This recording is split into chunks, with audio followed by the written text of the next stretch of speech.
Just a couple bad weather fans representing New York, talking all things sports. Man, what could go wrong? We got Alex, who's a fan of the Knicks, and Mike of the Nets. The yin-yang of the tri-state, place your bets on the Yankees, Giants, Mets, or Jets. Yeah, you should listen if it's sparking your interest. If you made a vow to your team, don't break it. Bad weather fans is the relation. That's right, this is Bad Weather Fans, episode number 217. Mike Biseglia, Alex Vanessowitz, and the New York Knicks get a historic victory at Madison Square Garden. An incredible comeback for the Knicks. Epic collapse for the Philadelphia 76ers. 104-101 the final score. Knicks now with a 2-0 lead on Philly. We'll dive into all of that on the Nets side. Of course, after our last episode, right after we saved it, uploaded, put it to YouTube, the Nets hired a head coach. We'll talk about that. And then Cam Thomas being left off the most improved player top 3 list.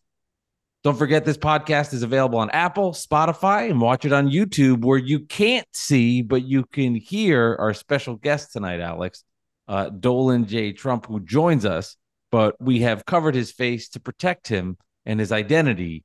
So we'll talk to him in a second. It's hysterical. Go to YouTube, Bad Weather Fans, and check it out. But Alex, I know the answer to this, but good evening. How are you?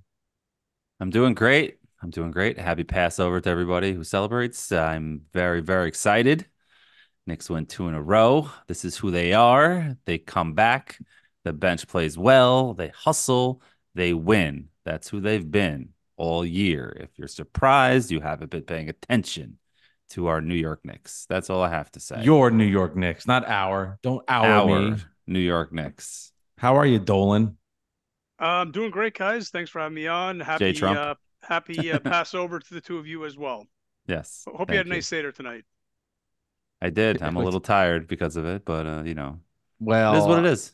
I would, I'd imagine you're all tired too because of that win. And it was, it was remarkable, and I hate doing it. And I was like, you know what? But it's the right thing to do.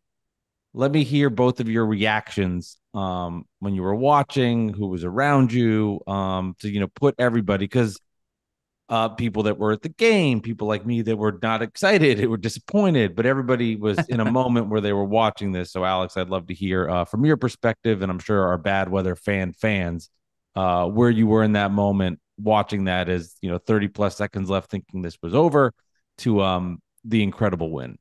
Oh, I didn't even watch the game. No, I'm kidding. Yeah, I was at my in-laws, and we just finished up our Seder, and I started the game a little late, about 20 minutes late, and I caught up by halftime. Whatever, I was locked in. I was watching with my father-in-law and my wife's uncle, and my brother-in-law was in and out, but he was watching it too. And get down to the end, the Knicks go down 5, and my father-in-law goes, "Oh, well, game's over." And he gets out, walks out, starts like taking out the trash or doing whatever he's doing. And just me and my brother-in-law were left in there. My uncle walked, my wife's uncle walked out, and like I was just like, what? And just like I just uncontrollably jumped up and down. I was like smacking the couch, like I couldn't believe it. And then the other thing that people forget was that like the Sixers had time, sure, and Hartenstein blocked it, Maxey, like, and that was just insane also, and people just totally forgotten part of that. And it was just the most like euphoric moment. I was just, I don't like to do this, and I heard Evan say this as well, but like on the radio today on WFAN, but like I thought this as well, and I texted my friend. It definitely compares to the LJ 4-point play, but only if they make a run here. But like it definitely that euphoric kind of like, holy, how did what? Where you can't even like sit down, you can't even do anything, and then of course right after that happens, I get a phone call from Dolan J. Trump himself, and I ignored the call because I'm standing there with like I just ignored like dessert from the Seder and like everybody, and I was watching the game and screaming, and there's babies in the house, and like it was just I can't take a phone call from Dolan J. Trump right now. So I apologize to you, Dolan J. Trump, on Bad Weather Fans podcast. So where were you, and what were you doing when this happened? We actually didn't have a Seder last night because of just couldn't get the family together, so actually it gave me an excuse to be able to watch the game. And I was watching the game by myself in the bedroom, and I personally thought that once that DiVincenzo foul was overturned, when Lowry hit him in the head and all that other stuff, right there you can just sense the momentum completely shifted, and there was just a bad vibe. So when they fell behind, and it was by 5 points or so with like 30 seconds left, I'm like, this game is over. I was in such a state of depression where I'm like, now it's 1-1 for all the good vibes from game one. Now it's kind of like out the window. Are we in trouble? And then I gotta say, I think I blacked out the moment. I don't really remember it. After that three by Brunson, then once that steal happened, like I was like, I don't remember it. It was just I could not believe what was going on. And the reason why I called you, as I said before we recorded, I literally felt like Jim Valvano after the national championship game. Like I ran into my living room, there was no one to talk to. I'm like, Give me someone to hug. I need to hug someone. I got to talk to someone. So that's why I called you. And so that's the reason why. Yeah. So unbelievable, complete euphoric. I can't think of any other. Actually, I gotta say, as a Minnesota Vikings fan, the only thing I can compare it to is the Minneapolis Miracle. Yeah. When I thought that game was over, I was so depressed. I remember like my friends who were over watching the game, and like I'm putting the harness on my dog. I'm like, screw this. I don't even want to watch the last 5 seconds of this. It's over. And as I'm about to walk out my door, all of a sudden I hear Joe Buck yell like, Keenum back to pass, Diggs down the sideline. It was like I could not believe what happened. The guy whiffed on that tackle, right? He didn't even touch him, right? He just like ducked under. Yeah, that's the only thing I can truly compare it to. Where talking about like snatching the victory out of the jaws of defeat. So Mike, where were you? What were you thinking? Well, I was at home. I was watching it with my sister, and she hates the Knicks like me. Not to the extent of it, but she grew up in a Nets household. Yeah, she understands it, and she lives in New York City now, and she can't stand Knicks fans. Now I by no means was she as invested as me, but she definitely was into it. And it brought me back actually a lot of childhood memories of us watching games together because we don't watch them as much, or impactful games. Two-part for me is somebody that didn't want the Knicks to win. Seeing this early helps because it's a historic moment, but then I take a step back. I'm like, it's game 2 and it's 2-0. And that's not to minimize anything for the Knicks fan because you should enjoy it like crazy. But I hope this is how the Sixers have the mindset when they go into this game is it's 2-0. That's a devastating loss. I think the 3 days helps Philly. 1, because you get Embiid rest. 2, so you can just like mentally get through that and move along to game 3 in Philly. But you win game 3, you can just start to process the idea of making some sort of comeback. Because this is a Philly team that is good enough to beat the Knicks. They just don't have the killer instincts like the Knicks. In game 1, they had a lead in the fourth quarter, couldn't close the door. Game 2, epic collapse. They were down 8 after the Deuce McBride and 1. It's 90-82 with like 5 minutes or so left. And you're like, this is over. They make another run. So they clearly can compete with the Knicks in a hostile environment at MSG, which was nuts in game 2 in particular. They can handle it and be in that moment until the last 30 seconds, of course. So I think if you're Philly, you have to go in with that mindset. Now, at the same time, I don't know if they can. The Knicks have shown at the end of games that they're just better than Philly when it counts. But I would fully expect the Sixers to come in there and not just lose by 20 to the Knicks and lay down. I'd be pretty surprised by that. I think Philly gives a showing. I think they get game 3, and then game 4 is a different story. But I would fully expect the Sixers after something like that to come in there. And I know that 2-minute warning is going to fire them up and piss them off and everything. They went down on that saying, the 2-minute report, not 2-minute report, excuse me. The 2-minute report, which was very pro Sixers, that had mistake laden non-call fouls in that last sequence with the Knicks. So yeah, I think Philly comes out and plays hard in game 3 and gets a win. So 2 things. The LJ 4-point play was in game 3 of the Eastern Conference Finals, but it kind of lifted the Knicks because Ewing got hurt and they thought they were kind of done. And then that miraculous play and they win, and then they end up winning 2 of the next 3 and win the series in 6. But that was also Eastern Conference Finals. And your point is valid where it's just game 2 of the first round. Right. It's like there hasn't been this long run where you had the Houston game winner and then, you blow the Hawks away and then whatever. You know the story. But so I get that point, but it was just one of those just so miraculous that it was crazy. No, but also the 2-minute report came out today, and I saw it from Ian Begley, is that a couple of the 2 plays they called that they said there should have been fouls on Brunson and Josh Hart on Maxey, but they didn't put in there. They said it was incidental contact, or before the ball's inbounded, Maxey straight out 2-arm shoves Josh Hart out of the way in the chest, and it wasn't a flop because there's no way Josh Hart wants to flop in that situation. He wants to stay with Maxey, and so that wasn't there. So that's not there. And there was a lot of other calls throughout the game. I'm kind of like Dolan J. Trump was saying, I'm kind of blacked out from a lot of the ins and outs of it. But there was a review that went against the Knicks. There was like somebody got hit and they called that it was like yeah. I forgot the exact play, but it was like a review and they said, oh, it was a loose ball. I'm like, oh, so you can hit somebody when it's a loose ball? I don't really understand that call. It was just it's give and take throughout a game. Yeah. And I tweeted this out and I said this. The Sixers fans are being babies. Like, you lost the game. Oh, yeah. You had an epic collapse. Nick Nurse made mistakes. He made a big mistake with the second challenge, hurt him because then he only had the one timeout left and he was scared to call it on the inbound play when they should have just called it and said, fuck it. We're only at 2. This is really important here. He was hesitant to do it because he only had one left and he wanted to save it. That was his, biggest mistake. And it was kind of a fuck it challenge. We got one challenge left. Fuck it. Let's use it. You know exactly. what I mean? It wasn't, yeah. But they needed that. But I also will say this, and I fully believe this, that if it was the other way around and the slipper was on the other foot, I promise you Knick fans would be bitching. And I can't imagine otherwise. Julius Randle's play the ball wasn't dislodged in that Nets game. You know what I mean? Like that. Right. So it's always how the eye of the beholder. What'd you say? I mean, Dolan. I was just saying that you I feel like you always bring that play up constantly. It's he does. Locked and ready to go. It's really funny. Well, it's true. It's true. It wasn't dislodged. Whatever. But it's true. But you know what? The Sixers are soft. The Knicks are in their head.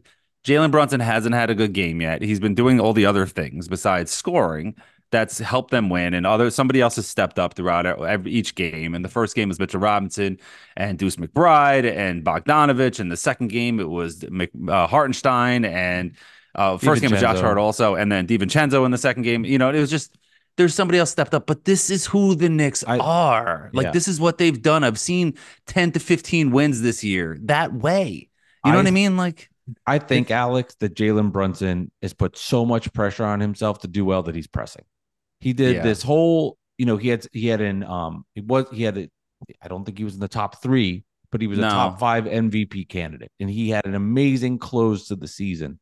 And he put in the Players Tribune this whole article about how much New York means to him. And he connected with the fans. He came out here and he was like, I need to score 100 points. Yeah. And he has, in my opinion, pressed. And that's why he's missed a lot of shots. But he has made a lot of other plays. I mean, I can't tell you how many fucking slip passes he had to Hartenstein with that goddamn 8-foot fucking hook. So it's not even a hook. It's like a push. It's like a push. He has shot. done other things, but I would say to you, I think he is genuinely pressing because it's so important for him to do well for the fans. I think him going to Philly is the best thing for him, and has a much better game 3.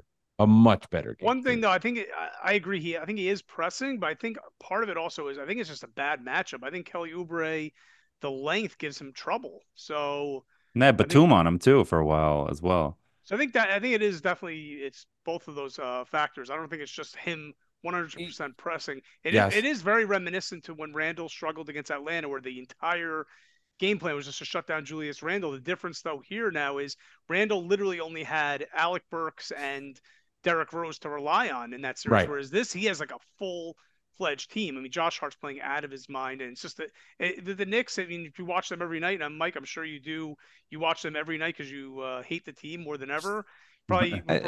You probably would prefer to hate watch them than watch your own team. But what do you call it? It's always a new person who steps up for the Knicks. It's true. Yeah, yes. It's true. No. The whole year. And I got to ask you a question. Who? So what you, Mike? I got it. And that is this. Show your face. I'm on camera right now. I'm not hiding anything. This is the first time ever I've revealed my identity on live air. So, but when the Nets traded Kyrie, I remember you messaged. I remember I was still trash talking the Nets. Maybe they lost a game or two. You messaged me. I'm not going to go back and find the receipts, but you said, like, why do you still hate the team? I thought it was just about Kyrie and KD. And I'm like, yeah, you're right. Then I'm like, maybe my hate that maybe went down a little bit when they traded away those players. And then you basically were saying, like, then you shouldn't hate the team anymore. Like, not necessarily be a fan or support them, but just like, there's no reason why you should have any disdain for them. So the Knicks, what disdain do you have can you have for this team? Well, This isn't like the Oakley Ewing Starks era of the Knicks. This isn't like The Carmelo. Nets are bad. Yeah, I know what you're saying. This is like a likable well, why team don't you answer the question for me? of underdogs. If you really Answer the think about question it. for. Why don't you Go think ahead. what else? What do you think I'll say? I have no clue. That's why I'm asking you this Well, question. why? I So mean, why is it I had to put my hatred on the back burner? because they're But the Knicks. It's a deeper rooted than just players. I haven't liked the Knicks my whole life, and if they're successful and they're playing well, it will intensify. I mean, what football team do you like? I said it before, Minnesota. And what would happen? So, when the Packers lost Aaron Rodgers, did you not dislike them as much? I mean, I don't like.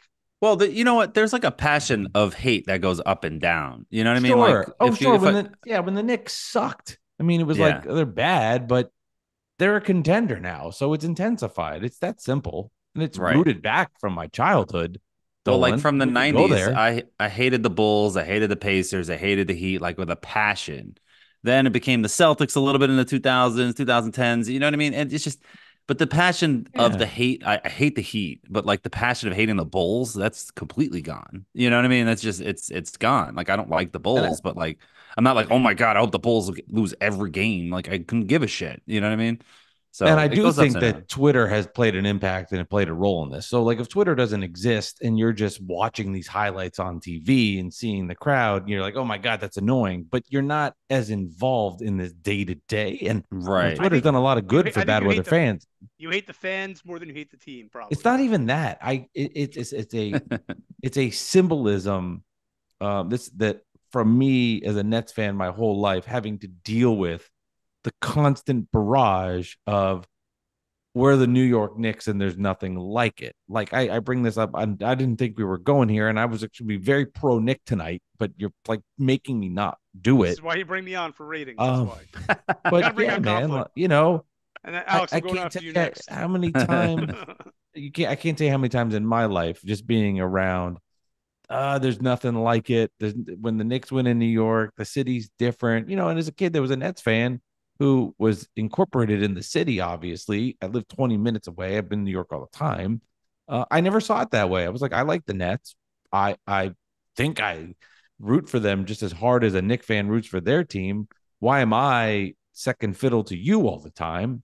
So that kind of little brother syndrome just magnified. So if I'm going to see them do well, yeah, it's going to bother me. But I actually, I wanted to talk. I wanted to defend the Knicks and their team a little bit, if that's okay with you, for just 1 second, because it's been. I tweeted about this earlier, and it's been Yes. burning me a little bit. Like, um, I don't, I don't think it's fair. Like, I don't think it's fair to say, oh well, the Knicks got wins in the playoffs, and ultimately, when you want to advance and you want to move on, that's all that matters.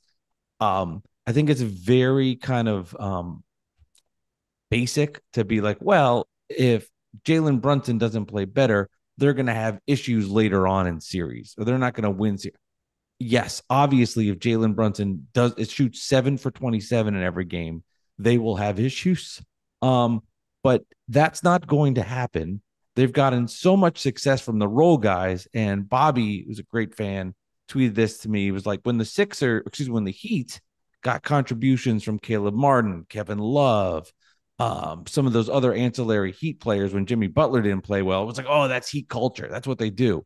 Knicks do it, and it's, well, Jalen Brunson's bad. They won't win later. And it's there's an inconsistency there where the Knicks got wins. They got incredible performances from different guys throughout the series. But that doesn't matter. Wins are wins, and I think you're grateful for them. You move on and you get to the next game, and you treat it that way. And I think it's very unfair to for people to be like, well, Brunson's not playing well. These wins don't really count. They got lucky. I just don't think that's right. Well, it's an anti-Nick bias. It's been going on for years, and you're finally starting to see it.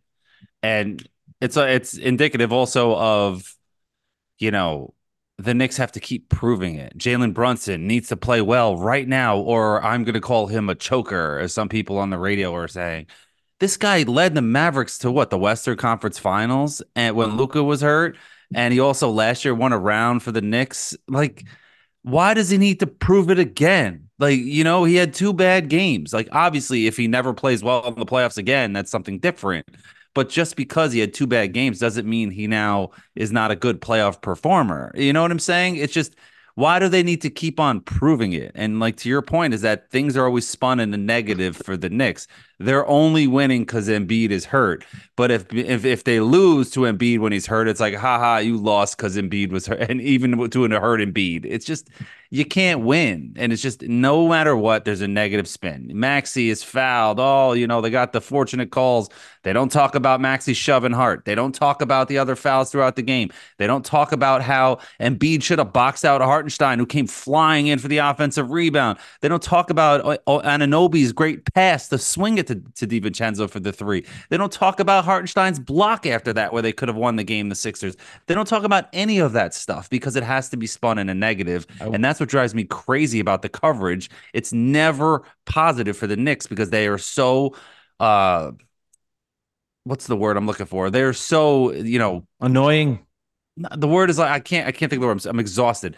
They just like are so, damn it. What's the word? They can't, they're so Annoying. used to, there's a word there. I can't think of the word. They're so used to saying like the LOL Knicks that no matter what happens, Right. they have to make it into a joke, so That's like, what was that? Who were the guys on? Was it Jason Concepcion and what the hell, Rob Perez, or how they went Oh, on yeah, with with Rory, like where they dug up the LeBron video. thing. Like, what Right, are we exactly. doing? Right, Yeah. exactly. Yeah, we're bringing up a LeBron tape, right after the Knicks clinched the 2 seed. What are we doing? It's the worst timing ever. I will tell you, though, I do think that Embiid's lack of mobility is killing him on the defensive glass. I think he had like 0 defensive rebounds in the second half, and that is a problem. And this is not LOL Knicks. He's hurt. He can't do that. He's standing in quicksand. And we have in 2 guys paint, that are as active as Hardenstein and Robinson, who are very good offensive rebounders.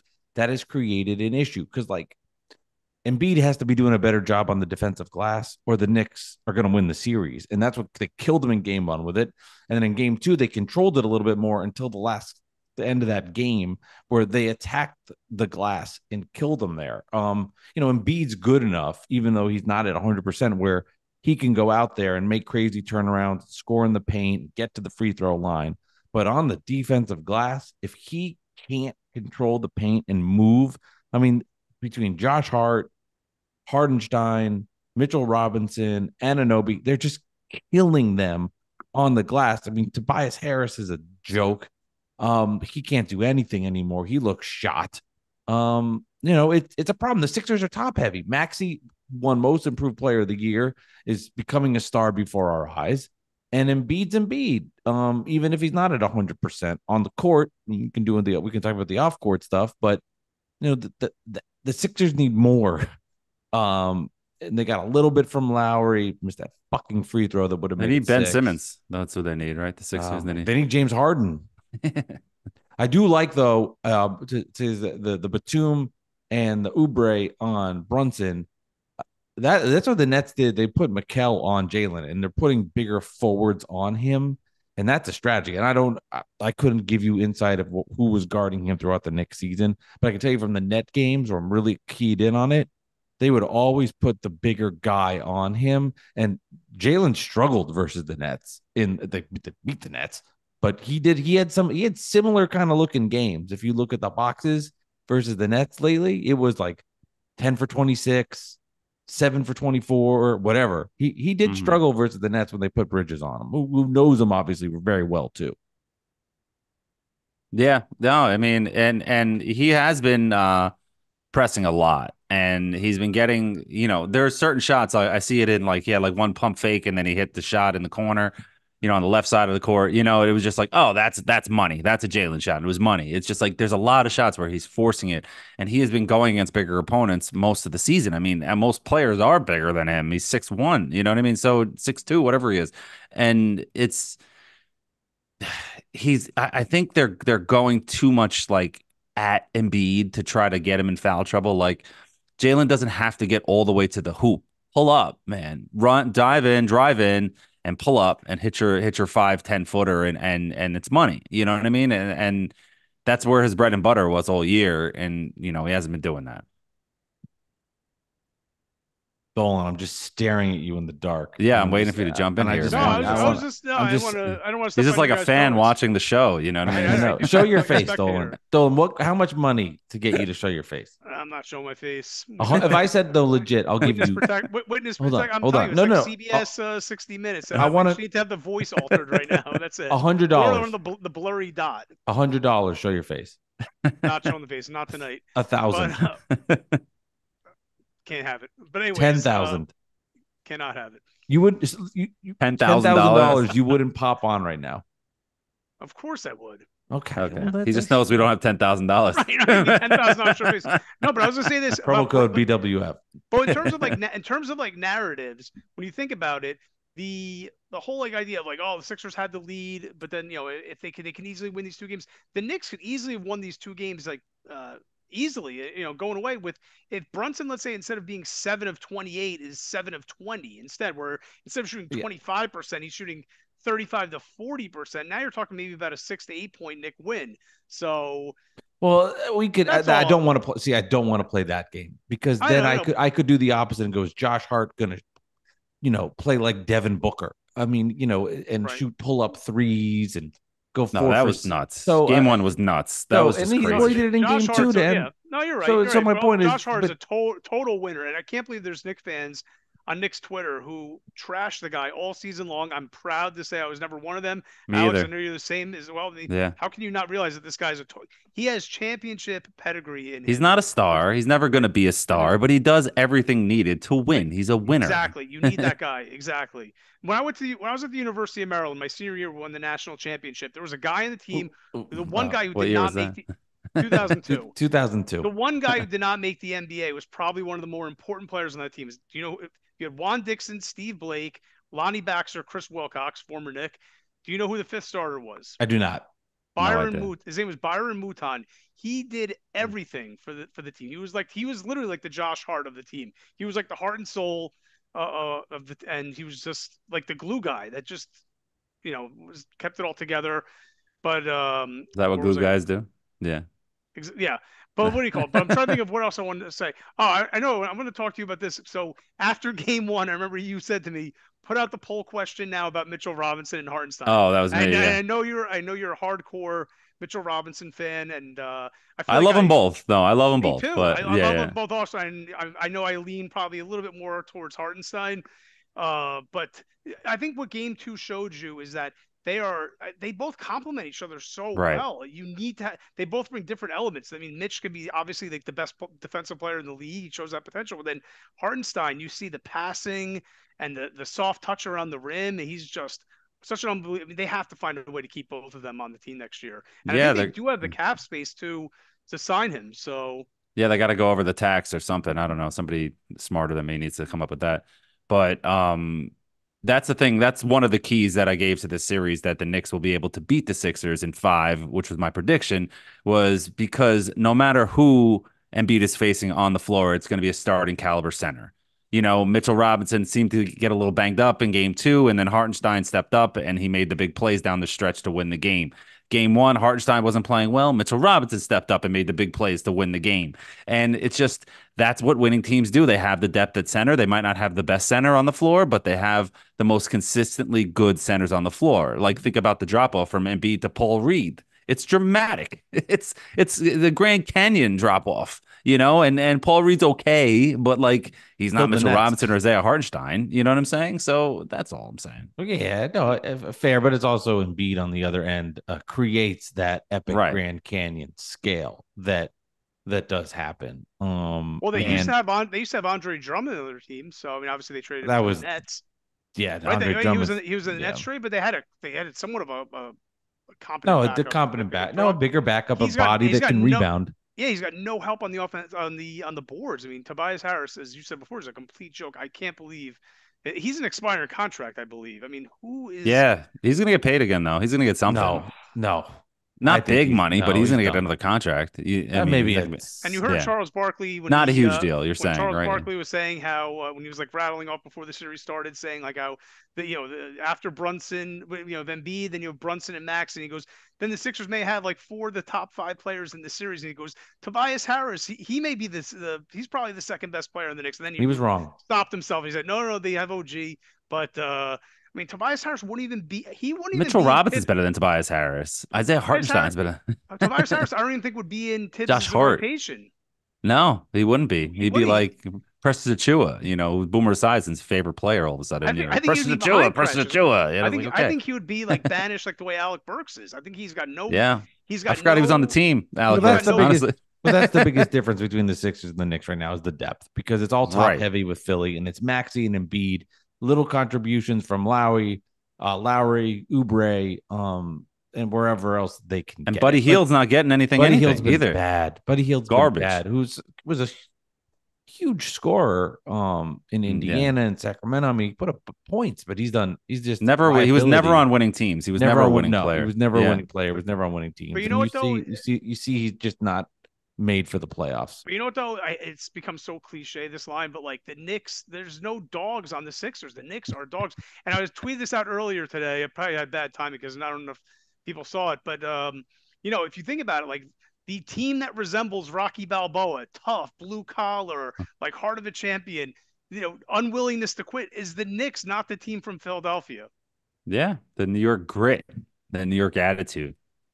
Gonna make Mike vomit. I mean, think about it. So Sixers dumb. were up double digits in both games, and the Knicks just, chip away at that lead. This is who they are, man. This is who they are. With this shit. Also, too, I mean, they had an epic collapse. The Knicks were up 8 with 4 minutes left and blew it too, Dolan. But when you were watching that first half and the Sixers were maintaining that 8 to 10 point lead, you were probably thinking like, all right, it's going to be one of those nights where the Knicks maybe get it down to 3. Sixers respond back with a 3 of their own, pushes it back to 6. Just didn't look like the Knicks night, but the Knicks, they persevered. And when the Knicks got it to 4 at the end of the first half, but the Knicks have also blown leads too. They're not perfect. It's the NBA, The Knicks had the Knicks were up going into the second half when Embiid was out, and then Philly had a huge third quarter in game 1 and had a 3-point lead going into the fourth. So it's not, just trying to say, it's not as to me, the difference is the depth has shown, and they have the killer instincts at the end. And the Sixers had a bad choke job. I mean, that is all played into it. It's 2-0, and that's true, but it's not if it's like I'll give you a little update right now. Pacers Bucks. Pacers up 20 in Milwaukee. And Indiana kicking the shit out of them. So like to me, I see this, and the more and more, and that's without Giannis, which is a huge deal. Is it? He's good. That guy. To me, I see like the writing's on the wall for the Knicks. If Giannis is hurt, even if he's healthy. Like to me, this is Knicks Celtics in the Eastern Conference Finals, and that's why I also didn't like. It sucked watching all that, and seeing Ben Stiller and everybody high fiving like, oh, this is great. There's nothing like John Starks and Spreewell and Melo hugging, and right, it's like, great, right. And because there's not many of these moments at the Garden, they feel elevated. So it's like, oh, we got to think back to the LJ 4-point play. So it's all that, the narrative is in reverse too. It gets magnified to be bigger than it is, just like Knick fan. It's like the narrative of the negative energy there. So, but what I'm trying to say is, because in my mind, I think this team is going further, and it was so early. Like it wasn't, if this was game 4 against the Celtics, and I'd be like, oh boy. But there's a little bit of still, I expect more. So I'm not yet in that fight or flight mode. When it gets to Boston and it's a trip to go to the NBA Finals and play Kyrie and the Mavs, like that's when I'm be like, doomsday scenario has arrived. Do you guys think? Who you root for if they play the Celtics? Why are you asking this? I do know the Celtics. But you know what? I will say this though: the Knicks, if they go on this magical playoff run, they will basically conquer all of your demons from the past. You have Embiid and the Sixers, who always basically beat the Nets in the playoffs, clowning them. Then you move on to Giannis. There's no chance. There's also you have to. Pacers could win that series. Pacers could win that series. I know. I'm just painting the hypothetical. And then play Kyrie in the finals, right? There you go. And the world can end. Yeah, that would be doomsday. Like, to me, just give me Denver. I like Denver. I have a That'd be question. easy. You know how like the craziest stat, one of the crazy stats and quirky sports things in NBA history and sports history is that there has always been a Nick or a former Nick in every NBA Finals ever in the history of the game. Do you think that that continues this year? And is there a team without a former Nick on them right now? I I don't couldn't even tell know. you. I We'd have don't to know. The crunch the roster's numbers good and enough. see. But would Who's you on think that that'll Denver? continue? Who's on Denver is isn't Porzingis? DeAndre Jordan, right? Is he on Denver still? Yeah. I don't know. Where is he? Is he Yeah. still in Denver? Yeah, he played. Yeah, he's still there. Yeah. So we'll see how that goes. Just a random thought. Dolan, I know you're not following it, but the Nets did hire head coach and Jordi Fernandez, an assistant in Sacramento, who's well regarded. He's been in the coaching ranks since he was basically 15 as coaches his whole life, and we'll find out. I mean, He's been coaching since he was 15. yeah, he's a coach. He's not like a player. He's just been coaching his whole life. He loves. Can you imagine coaching. getting coached by a 15-year-old? What is he like, rookie of the year? Like not rookie of the year. What's the Little Big League? Little That Big League, movie there where you he's like the That's- manager. He was up for the part in that, and he didn't get it, and it As I went to said the to other you, guy. as I said to you before the show, when you said like you have like very not no expectations, but it's like truly it's like it's a blank slate, and I said it's kind of like Kenny Atkinson. Well- Kenny Atkinson was just a highly regarded assistant when they brought him over, and he built a little culture for them. So This is a big Take the off pressure off you season, guys. big off season for the Nets. It'll be interesting to see which direction they go in. what do you want to do with Mikal? I want to keep him. I mean, there's don't wanna no trade unless but they're not trading him. They're just not. So it's not even Unless worth it's some discussing. massive deal, right? I It's not mean, happening. They yeah. had the deal. It's not happening. You build around him and Has he Cam. You got proven, Noah though, that he's not Clowney and the number pick. he's not number one. He's the Mikal number Bridges. 6, Dolan. He's the The number sixth man? 6.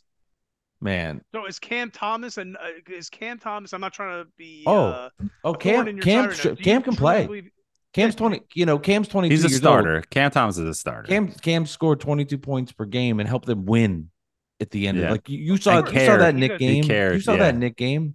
Yeah, he's a talented scorer. I he had agree. 6 I assists, respect 5 him. rebounds, 41 He's points. got an edge to him. He's got a little bit of it in him. Can You know what I mean? Can Cam Thomas be the best player on a top 4 seed team in the East? How about that? No, Noah Clowney will be. Noah Clowney's the guy. I am all about Noah. And Obi you will see. Toppin, you mean? No, Obi Toppin. you will see. The difference is Obi Toppin could be his dad. Like he's that much older. What do you do about Claxton? Like you got to let him walk, Dolan. You got to let him walk. And Got get to no save that. assets We back got to then? open up the bank for the other center. that You do they a can sign and sign trade right now. though, I guess, and get something back. No, for him. yeah, I've heard it. I've heard there's intrigue in Memphis that likes him. But don't That's they what have my sources said. Jaron? They have Jackson though. What the hell? Do they need? Yeah, but you still need up court size, and he's friends with Ja, so I think there's still something there. And maybe Cam you can Thomas, get Morant back. Maybe you can get him back. Well, in I the don't sign think trade. he'd be in the block. I think they're going to build around him. But that's my opinion. And I'm not sure all the Net fans that were pissed off that Cam Thomas was not in the most improved player winner. He didn't deserve to be. He deserved to be in the top 10. He had a great improvement this year, but he wasn't Maxey. He wasn't Sengun. Like he wasn't having the leap that those guys did have. And I think just like Knicks fans with Jalen Brunson, this guy's the MVP. You see it through your lens. Yeah, Brunson should be in the convo. He had a great year, just like Cam is in the convo, but they're not the winners. And I'm trying to be fair and balanced here on both sides. Like we just see it through our lens because we see them all the time, but not take into account everything else that's happening around us. Okay. But the Knicks lost Do you trust 4 Sean starters. Marks? Oh, do you trust Sean Marks? Go ahead. That's a good No, question. listen. Do you trust Sean Marks to rebuild this thing once more? No, I don't. Do you, Dolan? Do I trust him as a fan of theirs? No, I think he's kind of run his course there. I think you need a fresh I agree. start. All right. I think you need a clean house. What Clean was house what time. was your question, Alex? I don't know. What was I asking? You're about to say something. Do we have trivia, Dolan? I don't. I've been so busy. I didn't have a You chance can whip to do any something up really research. quick though. You can Yeah, whip let's one just real No, quick. I put a lot of effort into my. How much time my does it take to clues. make one? I don't know. I usually do it when I'm watching TV or something like that. When So it should not be much hanging out with my effort. kids. No, I mean I go on Basketball Reference. I put some time into it. No, know I you that's why do, I'm you do. curious. They're Yeah, really yeah. good. Yeah. There's lots of So I thoughts. I don't know. I mean, I never really clocked in, clocked out, like in terms of like knowing how long it actually takes me. Like, Yeah. but I do put in some effort. I look at it. First of all, I want to try to find a good player that's not obvious, but not too obscure. I'm not going to give you like Mike Gillen, like this name in the past. I don't know. I just thought of it, but like Ben Uzo or like Sendiata Or Gaines or like something like Tony that. Campbell on the Knicks or something. I gave you Tony Campbell once, You but Tony did. Campbell was a legitimate player. But I'm talking like Not some. on the Knicks though. He wasn't it. But yeah, no, I get it. No, Tony Campbell was. I I don't gave think you he that as played a lot. Did he? Or I'm no. thinking of Doug No, Christie. he had good years in Minnesota. No, in Minnesota, I'm saying with the Knicks. I don't Oh think he yeah, had a with the big. Knicks, but he Yeah. actually had somewhat of like a Right. respectable NBA career. So. All right, Dolan, I'm gonna do a impromptu one for you if that's okay. But I Real usually look fast. up like on Basketball Reference, you can like if you go to like the Knicks team page and then you can look Yeah, by you see the uniform. numbers. You can look at uniform numbers like, oh, who wore number 54? I'll just like click on something like that, or I try to find one where it's a common number. Because if I say to you like who wore number 93, it's like, Yeah. or no, what did Ron Artest wear? 51. Yeah, He wore 51. 51, but he wore 93 with someone else, I think. But The, All like, right, the Kings probably. impromptu one for you, Dolan. So I'm just doing it off Wikipedia. I'll make my it. memory is shot though. I'll tell you right now, I'm not good anymore. Well, Let's see. it's okay. We have you here. I only feel it's fair. He was a member of the 2004 Nets. Again, this is all off Wiki, so it's not going to be as professional as yours. 2004 Nets. Okay. He was an All ACC second team performer in 1992. Here's a good clue for you. Wait, he In was an nine, all ACC player in 1992, you said? correct. So he was at the end of his career as a Net. He was a first round pick, the 20th pick overall by the Knicks in 1992. Now, Alex, Played for the Nets. no, he was a Net in 2004. He was selected by the Knicks in 92. 92. 20th pick overall.